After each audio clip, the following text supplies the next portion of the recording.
इस्लामाबाद के आप करीब हो और मैंने जब आपको कॉल देनी है, जब मैं आपको कॉल दूंगा, मैं अपने स्वामी के बाशऊर और दलेर नौजवानों को, मैं सबको इस्लामाबाद में मिलना चाहता हूं। क्यों? हाथ खड़े करके मुझे बताओ कि इस मुल्क की हकीकी आजादी के लिए आप इस्लामाबाद आएंगे? हाथ खड़ा करके बताओ। और जो भी नहीं आ सकता इस्लामाबाद, वो स्वामी में निकलेगा और बताएगा कि गुलामी नामंजूर, इम्पोर्टेड हुकूमत नामंजूर। स्वामी के नौजवानों, मैं सिर्फ आपको अपने मां बाप के दौर का बताना चाहता हूं। मैं आजाद पाकिस्तान में पैदा हुआ था। मेरे मां बाप गुलाम हिंदुस्तान में पैदा हुए थे।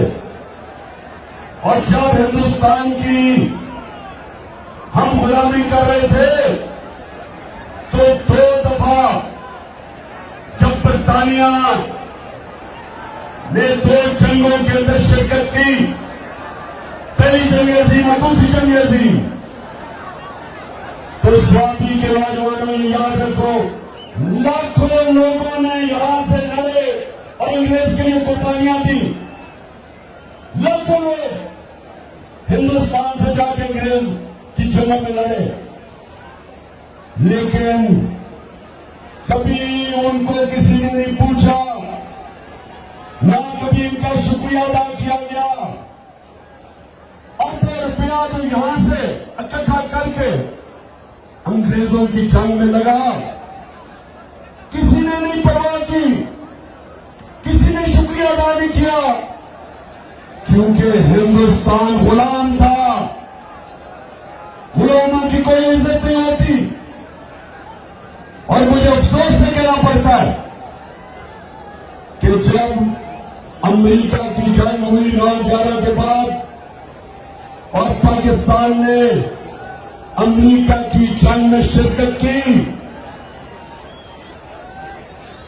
तो सबको आपको पता है कितने पख्तूनख्वा से लोगों ने कुर्बानियां दी अंग्रेज की जंग में, अमेरिकनों की जंग में। 80,000 पाकिस्तानियों ने कुर्बानियां दी। और यहां कबायली इलाके के लोग जो सारे पख्तूनख्वा के साथ अब पख्तूनख्वा का हिस्सा बन चुके हैं, कबायली इलाके के लोगों ने सबसे ज्यादा कुर्बानी दी। 35 लाख लोगों ने नगर मुकानी की। लेकिन क्या किसी ने पाकिस्तान का शुक्रिया अदा किया? क्या अमेरिका ने कहा कि शुक्रिया पाकिस्तान, आपने 80,000 अपने लोग कुर्बान कर दिए, हमारी फौज 3 गुना ज्यादा हमारी फौजियों ने कुर्बानी दी बनिस्बत जो अमेरिकन अफगानिस्तान में जिनकी जाने गई। किसी ने शुक्रिया अदा नहीं किया, बल्कि कई वहां से आवाजें उठी अमेरिका से कि पाकिस्तान की वजह से वो जंग नहीं जीत सके अफगानिस्तान में। तो पाकिस्तानियों, मेरे गयूर बाशऊर स्वाबी के नौजवानों, मेरे पाकिस्तानियों, ये याद रख लो कि गुलामों की कोई इज्जत नहीं होती।